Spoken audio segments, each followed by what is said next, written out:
Baik, Assalamualaikum warahmatullahi wabarakatuh. Yang terhormat Bapak Sutrisno Wibowo STMM, selaku dosen mata kuliah perencanaan bisnis dan teman-teman yang kami banggakan. Sebelumnya, perkenalkan kami dari kelompok 5 izin mempresentasikan hasil diskusi proposal bisnis kelompok kami. Dimulai dari latar belakang. Jadi, latar belakang adanya bisnis ini yaitu di tengah ini, Potato Cheese hadir sebagai menyediakan makanan cepat saji tetapi tetap berkualitas dan bisa menjadi pilihan yang tepat bagi mereka yang sedang mencari cemilan lezat dan bergizi dengan penggabungan kentang dan keju mozzarella. Nah, untuk profil perusahaannya, nah, sebagai produk bola kentang yang berisi keju dengan teksturnya di luar, lembut dan creamy di dalam. Dan kami juga menyiapkan cemilan ini sebagai cemilan siap saji atau frozen dengan nikmatnya bola kentang isi keju mozzarella dengan bahan yang premium untuk memuaskan pelanggan. Bahan yang digunakan, kami menggunakan bahan kentang, keju, mozzarella, tepung roti, tepung terigu, tepung maizena, baking soda, garam, lada, kaldu bubuk, telur, minyak. Dengan keunggulan praktis, rasa premium, tekstur yang sempurna, dan serbaguna. Nah, berikut adalah gambaran dari produk kami.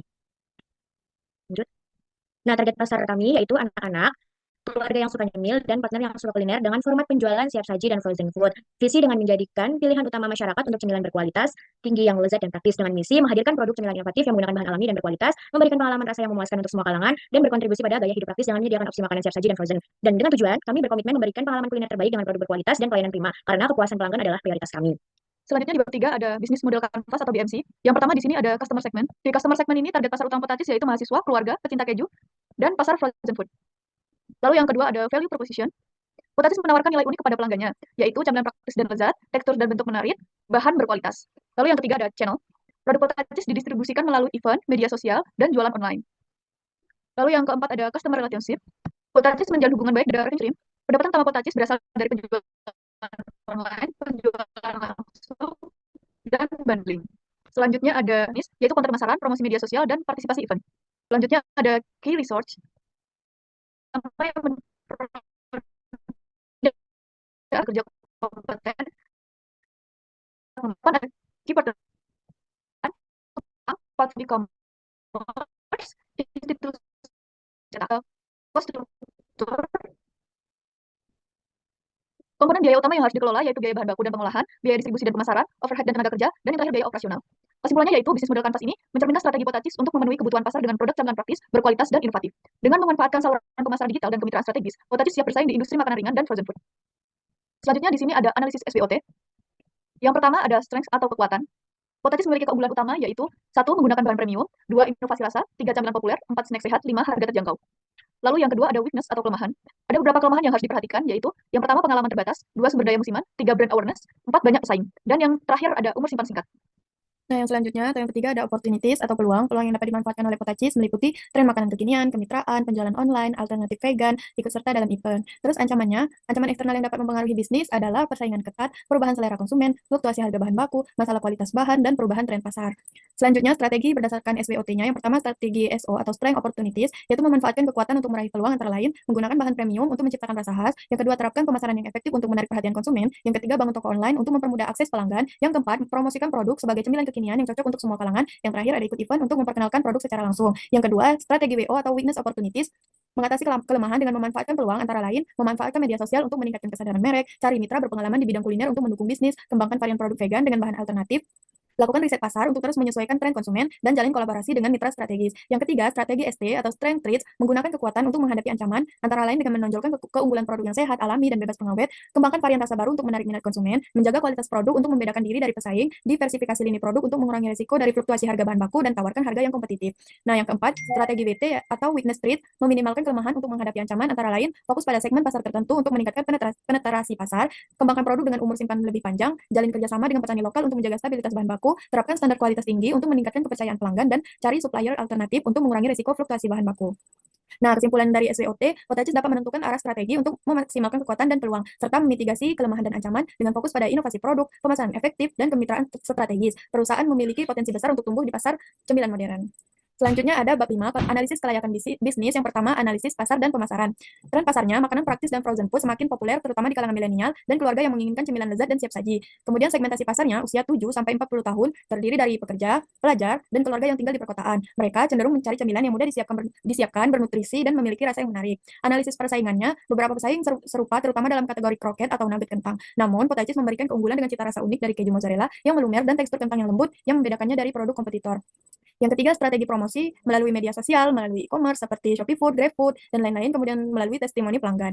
Yang keempat ada distribusi, yaitu distribusi langsung dan online atau menyediakan potacis dalam bentuk siap saji dan frozen. Kemudian kolaborasi dengan layanan pengiriman makanan seperti yang tadi GoFood, GrabFood, dan ShopeeFood. Nah, analisis teknis dan operasionalnya ada di bahan baku kentang, keju mozzarella, tepung roti, tepung terigu, tepung maizena, soda kue, garam, lada, kaldu bubuk, telur, dan minyak goreng. Nah, proses produksinya yaitu bahan-bahan dicampur dan dibentuk menjadi bola. Terus diisi dengan keju mozzarella, dilapisi tepung roti, kemudian digoreng atau dikemas dalam bentuk frozen food. Nah, distribusi dan penjualannya, produk dijual secara langsung sebagai cemilan siap saji melalui toko atau kemitraan reseller, serta dalam bentuk frozen food yang bisa dipasarkan di supermarket, minimarket, atau melalui e-commerce dan platform pesan antar. Kemudian, untuk analisis sumber daya, di sini bisa dilihat dari organisasi kami yaitu Indah Kumasari sebagai founder, Karisma sebagai manajer produksi, Ariasta sebagai manajer marketing, Echa sebagai manajer finance.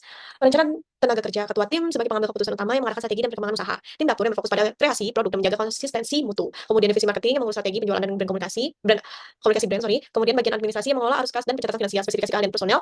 Ketua tim harus memiliki visi bisnis yang kuat dan kemampuan mengelola tim. Tim dapur dituntut mahir dalam food handling dan pemahaman standar HACCP.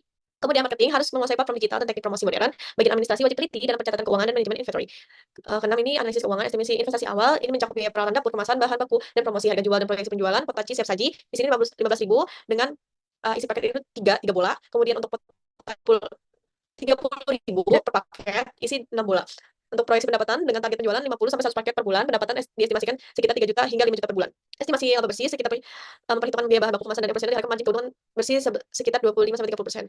Ini baru gambarannya aja. Untuk hasil pastinya di sini kebutuhan dan investasi potacis yaitu 850.000. Biaya depresiasinya per bulan itu 70.833. Kemudian kebutuhan dana modal kerja ini untuk persediaan yaitu 267.000. Kemudian total kebutuhan dana dari investasi dan modal kerja yaitu 1.126.000. Di sini kita hitung potacis per packsnya.